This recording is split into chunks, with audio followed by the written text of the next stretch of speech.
Having a bad day? I'll fix that for you.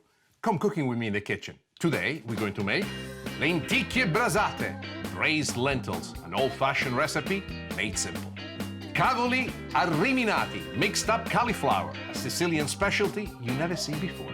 Pasta con le zucchine, a wonderful way to make a great pasta with just using zucchini and garlic. And learn how raising a family is like growing a garden. Come for the recipes, stay for the story.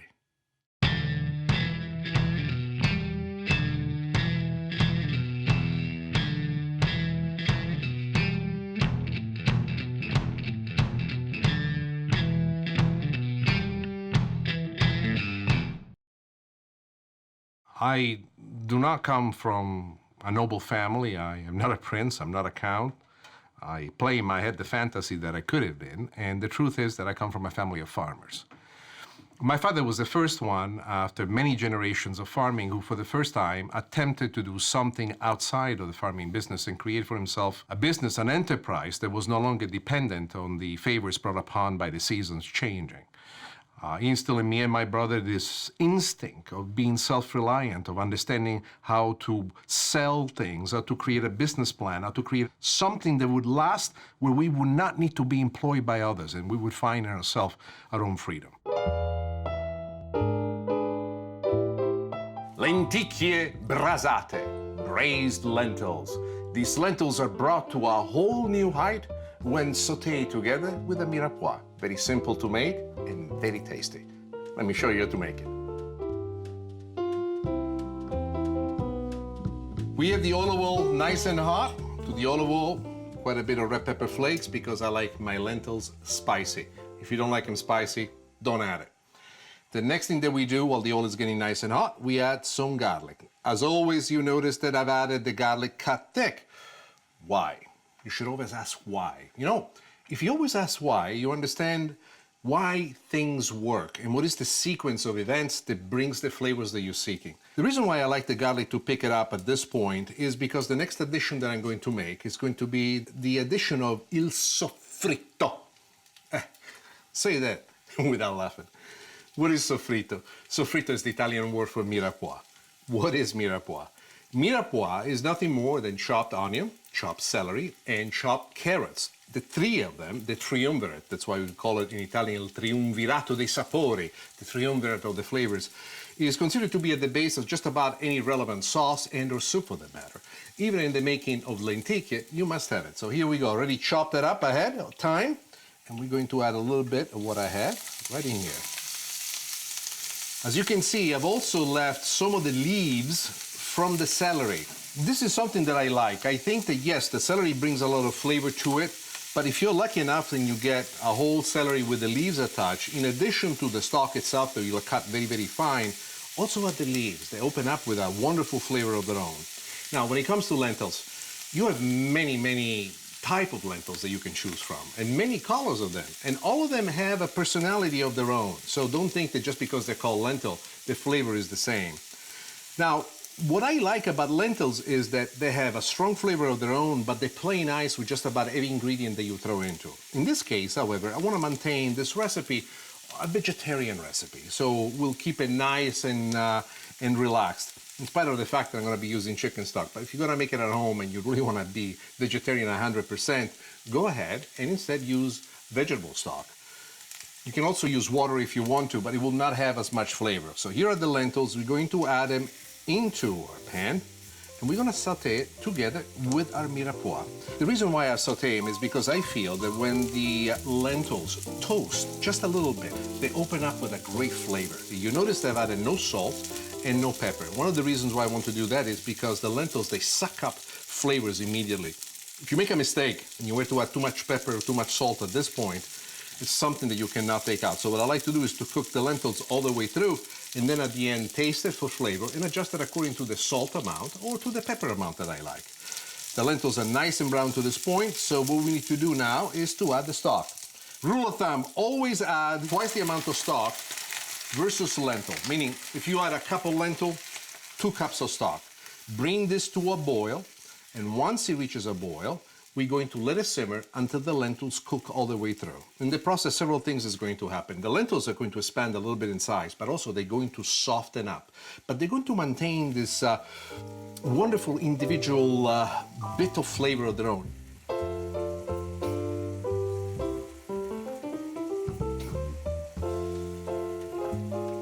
You know, at the end of the year, on December 31st, is typical for us Italians to eat lentil on New Year's Eve. People say, why? Because lentil has the symbolism of money attached to it. And the idea is that if you do eat lentils on the last day of the year, your next year will become with the promise of much money coming your way. So here's a recipe that maybe you could make for your family on December 31st of this year. The lentils are cooked perfect. As you can see, they're doubled up in size. And if you look at it, they almost do look like coins. Therefore, the Italian legend is almost true. It's perfect. Now, we're ready to plate.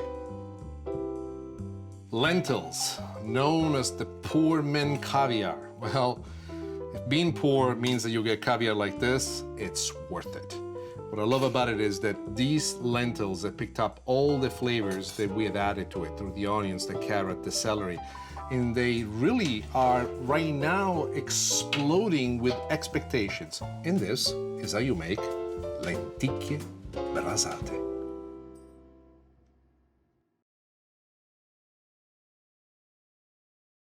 Unbeknownst to me, when my father finally retired and he had this wonderful little condo overlooking the town of Mondello, which is right by the sea near Palermo. There was this large extension of space that he had in front of him that was basically left abandoned. My father managed to fill it with dirt and to plant a garden.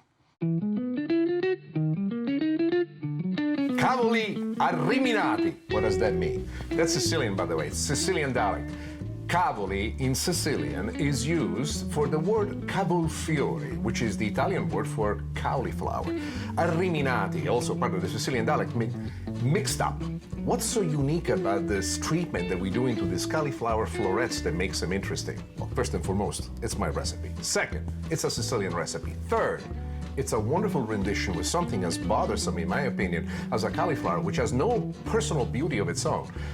Suddenly it's taken into a combination of ingredients together with a little bit of saffron, a little bit of pine nuts, raisins, tomato sauce, and explodes. And then there is this wonderful finish that we do with the vinegar and the sugar to give it a little bit of agrodolce onto it that elevates this recipe to something what you've never seen before. And yet, it's so simple to make. It takes almost no time at all. And by the time I'm done with you, everybody will know you as the magician that make cauliflowers sing.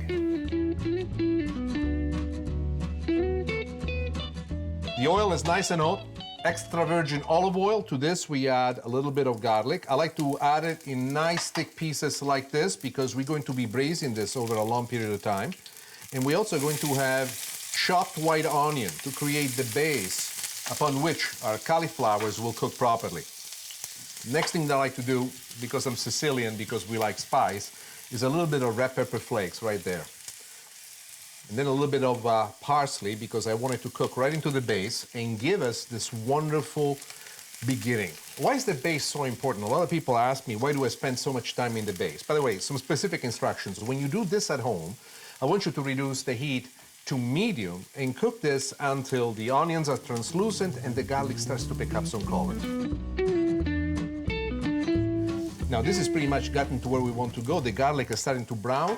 And we add now the cauliflower. But what have we done with these cauliflowers? What we've done with the cauliflower, we only using the florets. And with the florets, I have cut them. In some cases, they're quite big. So what I've done, I cut them also in quarters. And I have parboiled them. These florets that you see here, in the dimension that they are, I only cooked them for about 2 minutes. You want to harden up and to be able to pick up the nice browning from the heating that we do. This is a small portion that we make, and almost like a portion for 2 people.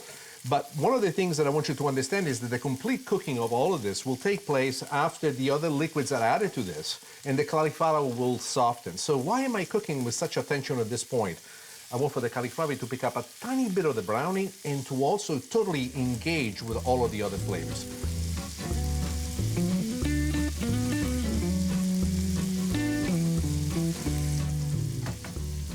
The this point, the last thing that I do is a little bit of sea salt. And I encourage you with sea salt because it's the only thing that we use at my home in Sicily. Now watch these other ingredients I'm about to add because you're going to be shocked. I'm sure you've never seen this before. Pine nuts. And after the pine nuts, what we have in here are raisins. What we've done with these raisins is interesting. We have put them in hot water for about a half hour. We want to rehydrate the raisins. If you take them out of the package, you put them straight into the pan, what will happen to the raisins is they're too hard. This way they're soft, they release a lot more of the juices, and they combine with all the ingredients in a wonderful way. A handful should be enough, but knowing me, 2 handfuls is better. Imagine this in your head already, how the flavors are coming in together. But for this to cook perfectly, it has to braise. So what are the braising techniques that we're going to use? Where is the liquid? I prefer not to put any wine in this. Some recipes in other households, not mine, sometimes they add marsala. I prefer not to. What I like to add instead is chicken stock. If you do not want to use chicken stock, you want to make this exclusively vegetarian, your option would be water. I would prefer actually pasta water, or a vegetarian stock. That's another alternative that you can use.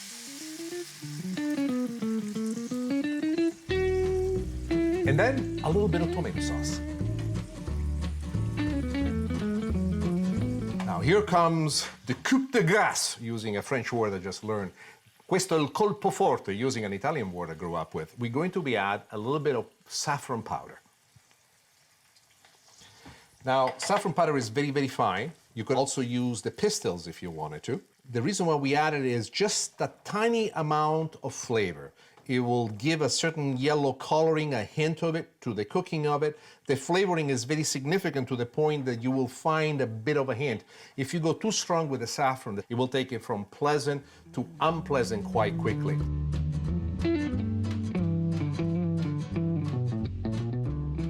I would like to spend a moment to talk about the historical background of this dish. It is part of a Sicilian tradition and it has a lot of the elements that are typical of the town of Palermo. Pine nuts, raisins, cauliflower, but where do we get this idea? Where does it come from? For those of you that don't know, Sicily for the longest time, historically, was a harbor that hosted many civilizations. Arab, French, Roman. We were part of the Ottoman Empire for many centuries, and in that process, one of the things that was taught to us and became part of our integral cuisine was the adoption of these cooking techniques to this element of sweet, salty, sour that came into play in a most original way. The next addition that I'm about to make, as a matter of fact, is an extrapolation of that tradition. There is history in everything that we do in terms of food. There is a story behind why certain ingredients come together, and I find it fascinating on the few times that I had the opportunity to study it, to understand the action and reaction of things. Now, the next addition that we're going to make is unusual but very effective. First, we add a little bit of white wine vinegar, and then the same effect, what we want to do is to put sugar, and sugar almost in the same amount. The sweet and sour end that will come out of this is splendid, and it gives to all of this a wonderful, wonderful finish, and something that really teases the palate. There's one more addition that used to be made in the old day, and that is the addition of unsweetened cocoa powder. For this preparation, I propose not to do it, showing you exactly what it is, but when you make it at home, if you're in the mood to experience something new, cocoa powder is the way to go. Unsweetened cocoa powder.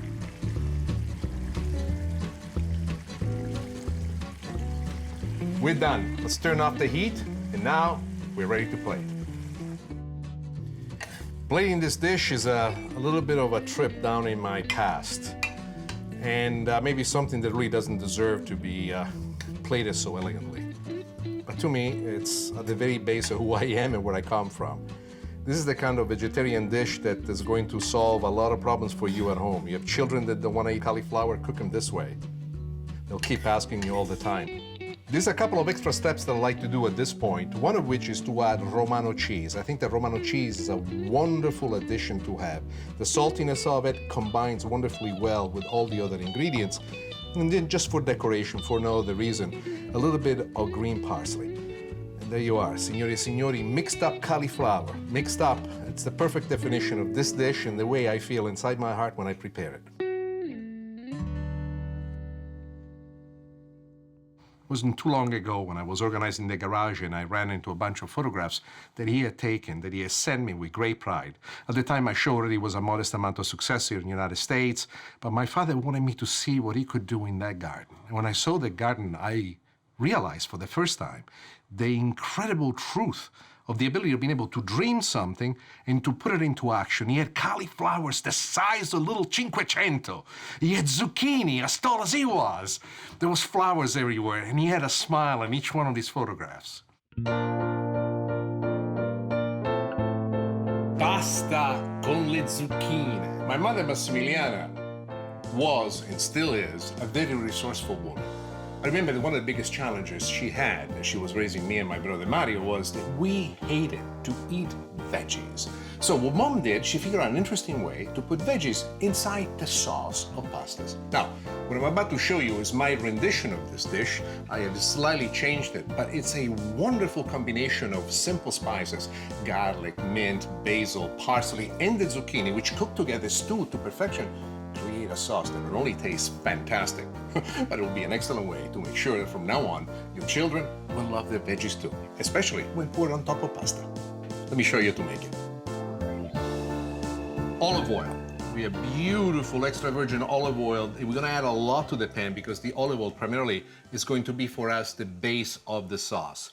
As the olive oil starts to cook and gets nice and hot, we add some red pepper flakes just to get a nice beginning. Now, while this is taking place, you want to wait for the olive oil to get nice and hot. Let me tell you about why I'm so attached to this recipe.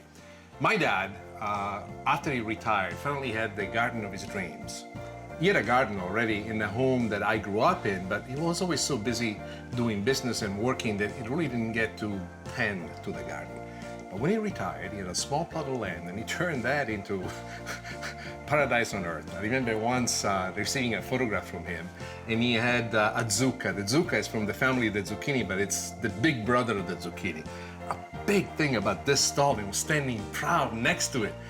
I just remember seeing my dad in that photograph and really seeing him truly joyous. Now, what we have done, we have taken the zucchini, we have peeled it, and then we cut it in cubes. And we're gonna fry them in the olive oil. When you add the zucchini, you really want to fry them. And one of the things that you will notice is the zucchini pick up a flavor of their own immediately as soon as they start to brown. And it's a flavor as what you never had before. Several techniques on how to do this. Some people, in Sicily especially, they like to cut the zucchini exactly like this. Then they like to add the salt and to let them drain over a colander. What happens is the zucchini spit out the water. I don't mind the technique, but I find that it's overly salty in some cases. And later in life, I've realized that I don't do too well with too much salt. The reason why I like the zucchini also full of juice and water is because in this process of frying, pretty soon, and once they start to brown, they will start to braise into the oil, releasing their own juices into it and creating this softness that at the end of it all is the sauce itself. Right now, for example, you can see the beautiful color that the zucchini are picking up. And this is, for me, a moment in which I pay great attention because in spite of the fact that we had the zucchini cooking and frying and stirring, if you don't pay attention, you might take them from brown to burn. So if you notice that the oil is too hot for you, just lower it down a little bit to accommodate your needs. They're picking up exactly the color that we want. At this point, you can see they're plumping up. This is what makes the zucchini incredible. Now we go with the infusion of flavors. First thing we do is a little bit of the salt all the way around. Also, I like to add a little bit of black pepper, coarsely ground. I like to see it and taste it. Now, this is the most important part. We have fresh basil, fresh parsley, and fresh mint. You cannot do it with dry herbs. This will not work. It has to be fresh. Still a lot of water in them, and as they fry together with the zucchini, they give us the flavor that we want. So here we go.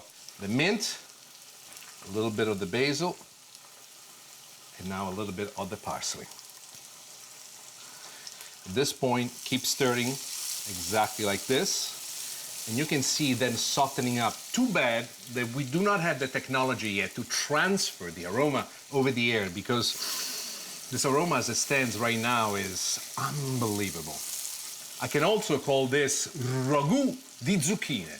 It makes it sound even better because in the concept of a ragu, which is a meat sauce, the meat pieces braise for quite some time with all of these ingredients and they bring out this flavor. But the true essence of the zucchini is in the little bit of burn that you see right here on the sides.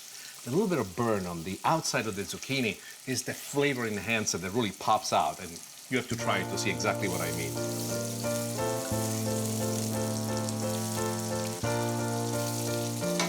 At this point, we got as much as what we wanted. Next thing I'm going to do is I'm going to add the garlic. Unlike my garlic for each one of my recipes in the past, this time it's chopped. I want it to cook out right away, but what I do, I lower the heat down and then I add the garlic.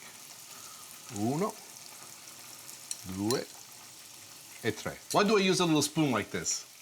I don't know. My dad used to do it that way, so once in a while, I don't know what happens to me. I go back and I do things not because I know what the reason for, but because it reminds me of the old days. The garlic is now cooking with the zucchini. This aroma that's coming out is fantastic. Now, let me show you another trick that most people don't know about. This sauce needs a little bit of liquid. More commonly, people would just simply go and grab some chicken stock. Instead, I think that the most important liquid to be had at this point is the water in which the pasta is cooking. So this is exactly what I'm going to do. Now, here we go. A lot of people, when they see me do this for the first time, they say, Nick, you're watering down the sauce. Hold on, hold on. The pasta water is full of starch. This is the starch that's being released by the pasta as the pasta cooks. This starch, as it's suspended mid-air within the context of the liquid of the water, has this ability of picking up, absorbing the flavor of whatever it goes into. Also, once the starch reaches a certain temperature, it expands. And as it expands, it still maintains, within the context of liquidity that we have, the thickness, which is perfect for us to coat the pasta with. And this is why I love it so much.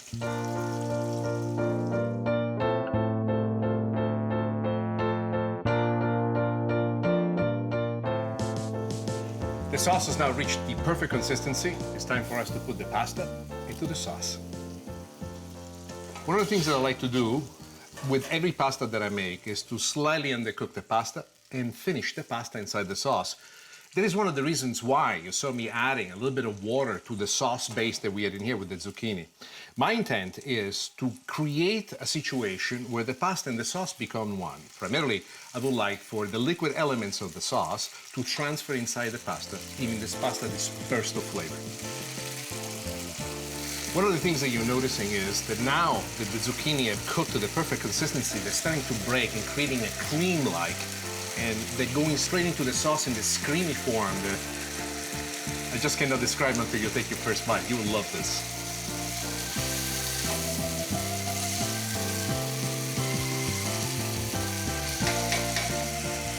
At this point, we are ready to serve, but there are two very important steps that we need to do. First, turn off the heat. Why is that important? I'm about to add a very important ingredient now, and that is cheese. You can use any kind of cheese you want. My wife will not let me use Romano, which is my favorite. You can use Parmigiano, which is what I'm doing right now. I'm going to share this with her as soon as I'm done with you guys. The reason why I turn off the heat is because if you cook with cheese and you still have the heat underneath, unless you have some super pots and pans like I do, which are non-stick, with the heat coming from underneath, the cheese will go to the very bottom of the pan and it will stick, it will burn, also changing for the worse the flavor of what you have. Once you get to this point, you're pretty much done. You don't need anything else, unless you're a little boy like me. And a little boy like me likes a little bit of butter. La glasatura, the glazing that the butter gives, is, in my opinion, one final addition that kicks this recipe to the next level. Oh yes. We're ready to serve this. Let me show you how to plate it to make it look beautiful. One of the greatest gifts I got from destiny and the way in which I was favored was that I was able to cook for my father. So when I plate a pasta like this, I'm always thinking in my head, what would I do if I was to give this to Vincenzo? His name was Vincenzo, but me and my brother, kiddingly, used to call him Vinny. He was the perfect Vinny. And my father always had something to say. Even the first few times that I cooked for him, as I was laying out the ingredients for him, he would always say, ah, you could have done this better, ah, you could have done that better. I remember once when I was able to make him this recipe, and he said, prossima volta che vieni giù a Palermo, which means the next time you come down to Palermo, you gotta teach me how to make it. So this pasta in a certain way for me is very romantic. To me, pasta is paradise. Ladies and gentlemen, this is how you make pasta with zucchini sauce, Sicilian style. My dad passed away some years ago, but to this day, when I want to remember him the way that I want to remember him, I like to look at his photographs, not only because he was a master at what he did in the garden. I hope that some of his DNA eventually got passed on to me, and while I've not found my gift yet in gardening, I would like to believe that one day I could make beautiful zucchinis like his, or cauliflowers, or artichokes. Yeah, I would like to be a gardener.